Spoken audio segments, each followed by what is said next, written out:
আল্লাহর হাবিব সাল্লাল্লাহু আলাইহি সাল্লাম বলেছেন, মান সাল্লাই সালাতানা ওয়াস্তাকিব কিবলাতানা ওয়া আকিলা যাবহাতানা ফাযালিকাল মুসলিমুন।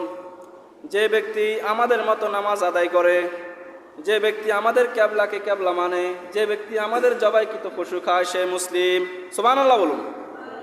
অর্থাৎ যে ব্যক্তি আমাদের মতো নামাজ আদায় করে তার মানে নামাজি। যে ব্যক্তি আমাদের কিবলাকে কিবলা মানে, যে ব্যক্তি আমাদের জবাইকৃত পশু খায়, সে ব্যক্তি মুসলমান। সে ব্যক্তি কি? তার সাথে কোনো দ্বন্দ্ব থাকতে পারে না। আল্লাহর হাবিব বলেছেন, ফাযালিকাল মুসলিমুন, ওই ব্যক্তি মুসলমান। লাহু জিম্মাতুল্লাহি ওয়া জিম্মাতু রাসূলি, ওই ব্যক্তি জিম্মাদার আল্লাহ আল্লাহর রাসূল। সুবহানাল্লাহ বলুন। যে ব্যক্তি এই তিনটা কাজ করবে, মনে কথা বুঝতেছেন না সকলে, আমার দিকে তাকান। যে ব্যক্তি তিনটা কাজ করবে, ওই ব্যক্তির জিম্মা আল্লাহ আল্লাহর রাসূল। সুবহানাল্লাহ বলুন। আল্লাহ রাসূল সাল্লাল্লাহু আলাইহি ওয়াসাল্লাম বলেছেন, তোমরা ওই জিম্মাদারির খেয়ানত করো না।